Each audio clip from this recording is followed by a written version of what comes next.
तो सॉरी भाइयों, पुराना नियम नहीं, गलती से मेरा मुँह से निकल गया था पुराना नियम। नया नियम नहीं, हम लोग देखेंगे। पहला क्रॉन्थी 10 का 14 वचन। 10 का 14 वचन में क्या क्या बोल रहे हैं? अतः है मेरे प्रियो, मूर्ति पूजा से भागो। तो भाइयों यहाँ नया नियम में क्रॉन्थियों का पुस्तक में हम लोग को मना किया जा रहा है, बोल रहा है कि मूर्ति पूजा से भागो। जहाँ पर मूर्ति पूजा होती है वहाँ से तुम भागो, या जहाँ तुम्हें मूर्ति पूजा या दोस्तों की तरह मान लिया जाए कहीं तुम चले गए, तुम्हारे दोस्त मूर्ति पूजा करते हैं, या मतलब हिंदू दोस्त हैं, हिंदू दोस्त लोग तो मूर्ति पूजा करते हैं। जैसे कैथोलिक चर्च की मतलब कैथोलिक चर्च में मूर्ति रहती है, इसका मतलब क्या है? मतलब हिंदुओं का देवता जो मूर्तियों को भी दंडवत करते हैं, नहीं, वो केवल मूर्ति रखते हैं, लेकिन हिंदू का मूर्ति को दंडवत नहीं करते हैं, प्रणाम नहीं करते हैं। केवल अपना यीशु मसीह का जो मूर्ति बनाता है वो लोग सिर्फ वहीं पर दंडवत करते हैं। तो इसलिए अगर तुम्हें कोई हिंदू लड़का से तुम्हारा दोस्ती हो गया, या तुम्हारा क्लोजली दोस्ती है, तो कहीं ना कहीं तुम्हारा हिंदू दोस्त है तो वो तो देवी देवता की पूजा करते होंगे, या देवी देवता की मूर्ति को पूजते होंगे, दंडवत करते होंगे। तो कहीं ना कहीं तुम भी उसके साथ गए हो तो तुमको भी मतलब दंडवत करने को कहेगा, तो वैसे समय तुमको दंडवत नहीं करना है, और तुमको वैसे जगह से भागना है, दूर हटना है। ये परमेश्वर करने का चाह रहे हैं। और हम लोग आगे देखेंगे उसी का पहला कुरिन्थियों 10 का 19 वचन। यहाँ पर बोलता है, मेरे कहने का तात्पर्य क्या है? मतलब प्रभु का दास का कहना है, मेरा कहने का तात्पर्य क्या है, तुम समझो। तो आगे लिखा है, या मूर्ति कुछ है, या मूर्ति कुछ है नहीं, पर मैं यह कहता हूँ कि गैर यहूदी जिन वस्तु की बलि चढ़ाते हैं उन्हें परमेश्वर के लिए नहीं वरन दुष्ट आत्माओं परमेश्वर के लिए नहीं वरन दुष्ट आत्मा के लिए चढ़ाते हैं। मैं नहीं चाहता कि तुम दुष्ट आत्मा के सहभागी बनो। तुम प्रभु के कटोरे और दुष्ट आत्मा के कटोरे दोनों में से नहीं पी सकते। तुम प्रभु की मेज और दुष्ट आत्माओं की मेज दोनों के सहभागी नहीं हो सकते। तो यहाँ पर बोल रहा है, यहाँ पर प्रभु का दास हमें साफ साफ मना कर रहा है, साफ समय मना कर रहा है, प्रभु का दास नहीं है। यहाँ पर बोल उसका कहने का तात्पर्य यह था कि मतलब मूर्तियाँ कुछ हैं। हम लोग पुराना नियम में देखें इतना विस्तार से, मूर्तियाँ भजन संहिता में बोला जाता है, भजन संहिता में हम लोग को साफ साफ बोला गया है, साफ साफ बताया गया है, मूर्ति के कान तो हैं पर सुन नहीं सकते, नाक तो हैं मगर सुन नहीं सकते, है ना, इसे करके बताया है। तो हम लोग जानते हैं मूर्ति जैसे कोई चीज़ है ही नहीं, पर मैं यह कहता हूँ। तो मतलब उसके दास ये कहता हूँ कि गैर यहूदी जिस वस्तु को बलि चढ़ाते हैं उन्हें परमेश्वर के लिए नहीं वरन दुष्ट आत्मा के लिए चढ़ाते हैं। जो गैर यहूदी मतलब जो मतलब गैर यहूदी नहीं है, वो लोग जब बलि के सामने मतलब मूर्ति के सामने बलि को रखते हैं और बलि को चढ़ाते हैं, तो सोचते हैं हम लोग परमेश्वर को ये बलि चढ़ा रहे हैं, वरन वो परमेश्वर को नहीं वरन वो दुष्ट आत्मा को चढ़ाते हैं। जो भी वो मूर्ति के सामने चढ़ाते हैं दुष्ट आत्मा को चढ़ाते हैं। तो इसलिए प्रभु का दास हमें सचेत करते हैं, आगाह करते हैं, हम लोग को चेतावनी देते हैं कि हम लोग मूर्ति के आगे बलि किए हुए चीज़ को ना खाएं और ना उसको अपना चरण में लाएं, क्योंकि वो जो मूर्ति के आगे मूर्ति के सामने रखा गया है, बलि किया गया है, वो परमेश्वर के लिए नहीं वरन दुष्ट आत्मा के लिए किया गया है। और प्रभु के दास कहते हैं कि मैं तुमको उसमें सहभागी होते हुए नहीं होने दे सकता। और यह भी कहते हैं तुम परमेश्वर के कटोरे और दुष्ट कटोरे दोनों में से मतलब दोनों कटोरे को नहीं पी सकते। मतलब दुष्ट आत्मा के कटोरे और प्रभु यीशु मसीह के कटोरे दोनों में से तुमको एक ही को कटोरे को पीना है। मतलब दोनों में से एक ही तरफ जाना है, या तो मूर्ति पूजा में या तो परमेश्वर यीशु मसीह की तरफ। आपको मतलब डिसीजन आपको लेना है, हमको किसके तरफ जाना है, किसके तरफ जाना चाहिए। कि यहाँ पर प्रभु के दास बोलते हैं तुम दोनों कटोरा नहीं पी सकते, तुम या तो परमेश्वर का कटोरा पियो या तो मूर्ति पूजा शैतान का कटोरा पियो, दोनों में से तुम कभी नहीं पी सकते। और यहाँ आगे बोलता है नहीं पी सकते, तुम प्रभु के मेज और दुष्ट आत्मा के मेज दोनों के सहभागी नहीं हो सकते। तुम यही बात बोल रहे हैं कि दोनों की सहभागी नहीं हो सकते। ठीक है, तो फिर आगे देखते हैं आगे क्या कर रहे हैं वचन, फिर हम लोग पढ़ेंगे। तो हम लोग आगे की ओर बढ़ेंगे, आगे की तरफ अपना जर्नी को बढ़ाएंगे, जर्नी को कंटिन्यू रखेंगे और आगे हमें परमेश्वर प्रभु यीशु मसीह हमें क्या शिक्षा देते हैं और उसके दास हम लोगों को क्या शिक्षा देते हैं मूर्ति पूजा के बारे में। तो आइए सभी लोग देखते हैं वचन हमें क्या सिखाते हैं। तो हम लोग देखेंगे प्रेरितों के कार्य 7 अध्याय उसका 49 से लेकर 50 वचन तक।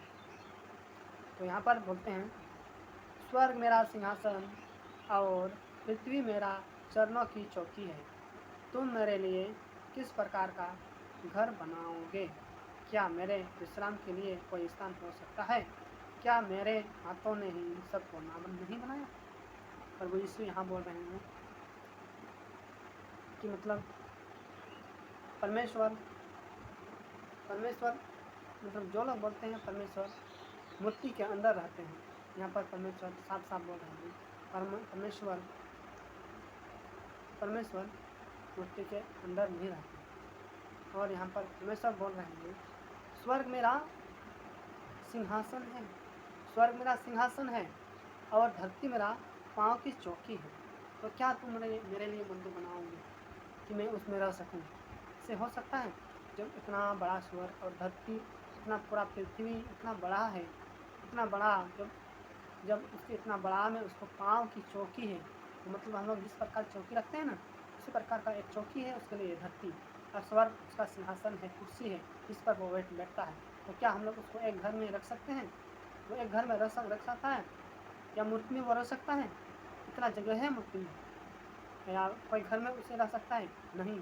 परमेश्वर हमारे मन में हमारे हृदय में रहते हैं, परमेश्वर हमारे अंदर रहते हैं, परमेश्वर हमारे शरीर के अंदर राज करते हैं। परमेश्वर का मंदिर हम हैं।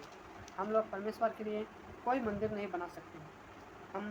हम में इतना सामर्थ्य नहीं है कि हम परमेश्वर के लिए मंदिर बनाएं, कि हम लोग ऐसे कभी ऐसे पॉसिबल ही नहीं है कि हम लोग परमेश्वर के लिए मंदिर बनाएं, क्योंकि वो मंदिर में नहीं, वो हमारे मन में रहता है, हमारे दिल में रहता है, हमारे हृदय में रहता है।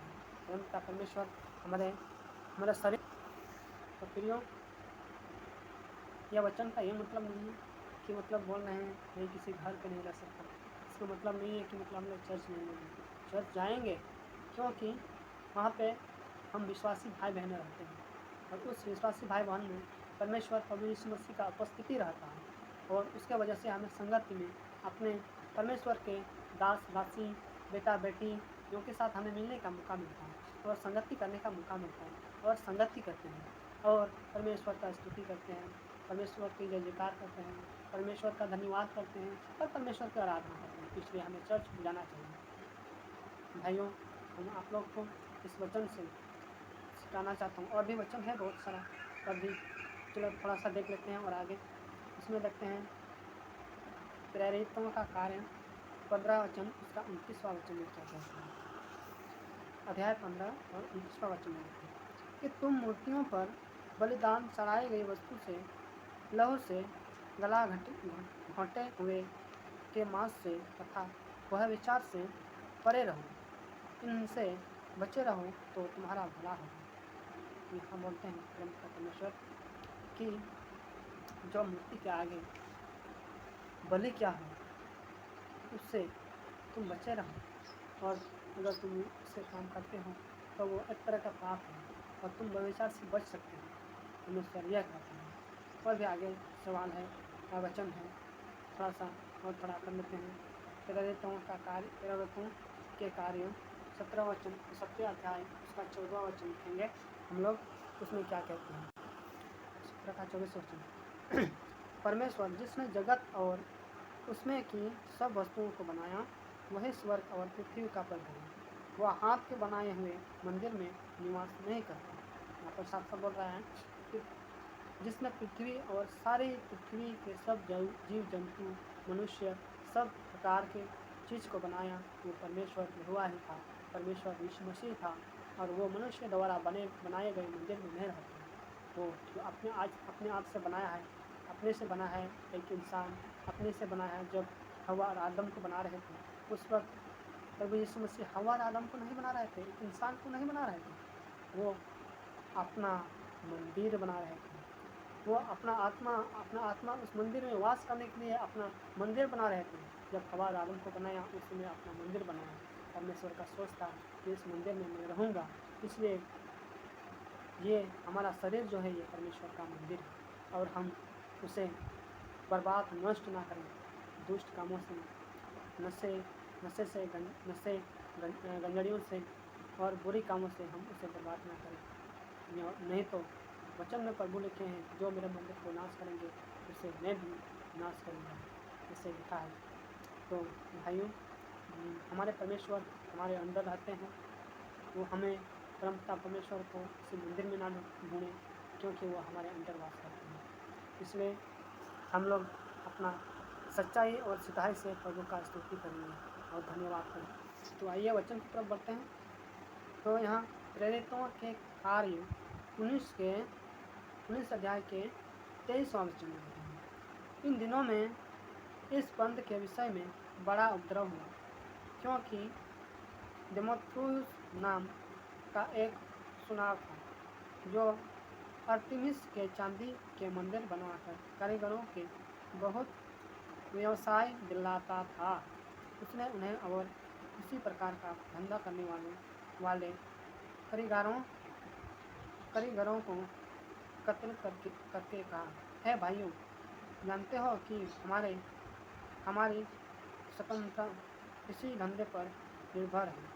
और तुम देखते और सुनते हो कि वे केवल इफिसुस में बल्कि लगभग संपूर्ण एशिया में इस पौलुस ने बहुत से लोगों को समझा बुझाकर और यह कहकर बहका लिया है कि वे जो हाथ के बनाए हुए हैं ईश्वर है ही नहीं।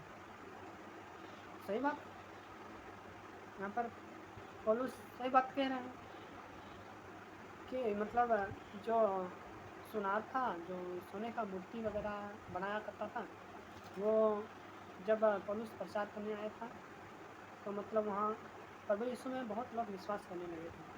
और इसकी वजह से सभी लोग मूर्तियों से अपना ध्यान हट रहे थे और पौलुस की ओर जा रहे थे। तो उन मूर्तिकारों ने सोचा, ये लोग तो ये पौलुस तो अगर सारी सच्चाई लोगों को बता देगा तो हमारा धंधा चौपट हो जाएगा और हमारे जो देवी है उसकी बदनामी हो जाएगी और उसका स्तर जो नीचे गिर जाएगा, ऐसे करके सोच रहे थे। तो परमेश्वर हमें मूर्ति पूजा से चिताते हैं, हमें आगाह करते हैं, हमें मूर्ति पूजा करने मना करते हैं। मूर्ति पूजा करने सबसे ज़्यादा वो नफरत करते हैं। मूर्ति पूजा को वो बहुत नफरत करते हैं, इसलिए हमें भी मना करते हैं। क्योंकि परमेश्वर हम में रहते हैं, हम उसे खाली स्थान में, हम बंद कमरे में उसकी आराधना करें, उसकी प्रार्थना करें। ये पर्सनल प्रार्थना के लिए। और हम लोग जब संगति करेंगे तब चर्च में हम आराधना करेंगे, प्रभु की स्तुति करेंगे, प्रभु की जय जयकार करेंगे। ठीक है, आज का वचन यहाँ तक है। अगर आपको अच्छा लगे है तो मेरा इस चैनल को लाइक और सब्सक्राइब और कमेंट साथ साथ में दीजिएगा। जय मसीह सबको, जय मसीह।